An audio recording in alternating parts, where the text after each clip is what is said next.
Practical Mental Influence and Mental Fascination by William Walker Atkinson, 1908. Instructions, exercises, directions, etc., capable of being understood by any person of average intelligence. Lesson 9. Influencing En Masse. In our last chapter, we considered the manifestation of mental influence at a distance, insofar as was concerned the influencing of one or more person by another. There is another phase of the subject which must not be overlooked, and that is the influencing of large numbers of people by some active, strong projector of mental influence. This form of the manifestation of the power is known as mental influencing en masse. En masse, of course, meaning in a body or in a crowd, and mental influencing en masse means the use of the influence in the phase of exerting a strong attracting or directing power to the mind of the crowd, or rather the public, or a large number of people.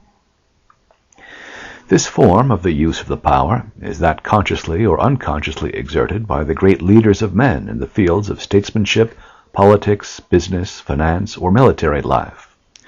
You will at once recall a number of the so-called great men of history from ancient times down to our own times who seem to exert a wonderfully, almost miraculous effect upon the minds of the people, causing men to see things through the eyes of the strong man, and making all of the instruments to carry out the ideals, will, or desires of these great masters of mental influence.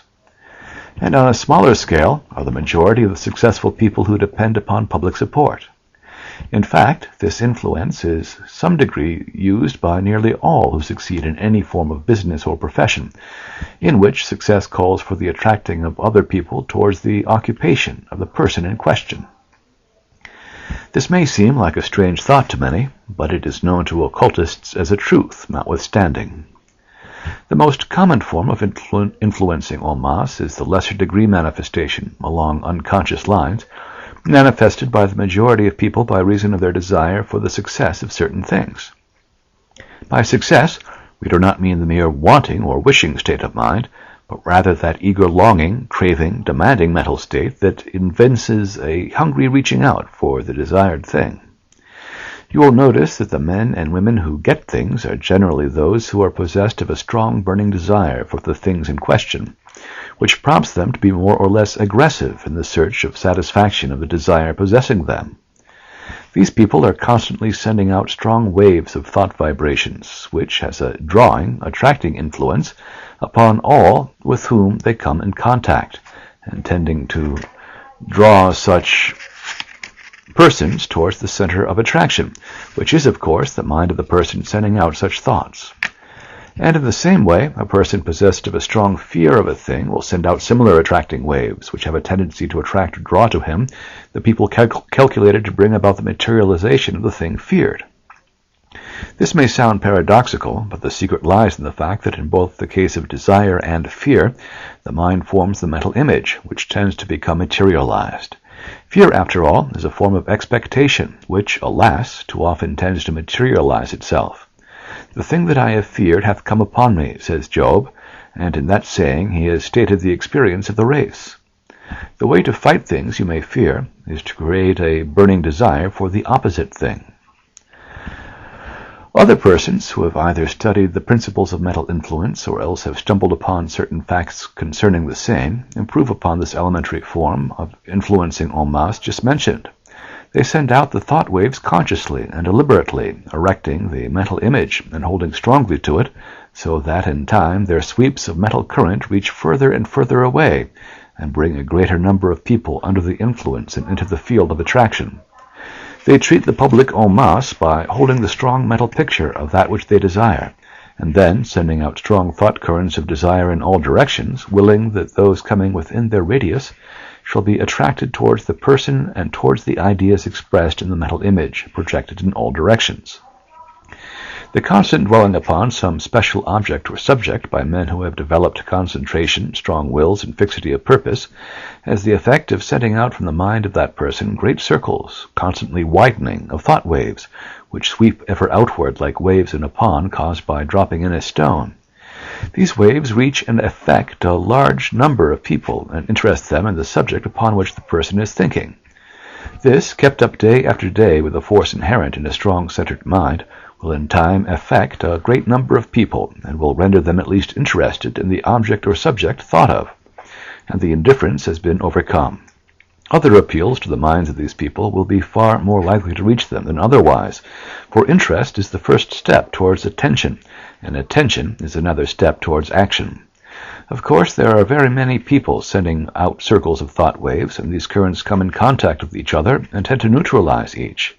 But now and then, a particularly strong man will send out waves that will persist even after meeting other currents, and will reach the minds of the public in spite of the opposition. These thought currents have the personality of the sender and reflect the character of his will, be it strong or weak. The mental influence sent out by a strong businessman in a town will soon make itself felt in a subtle manner, and the store becomes a center of attractive influence, although the public does not understand just why.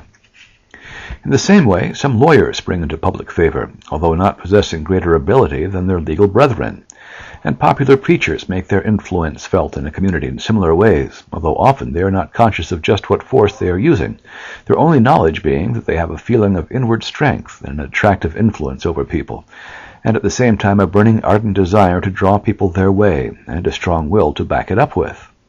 And these are just the mental qualities which create and manifest the strongest kind of mental influence.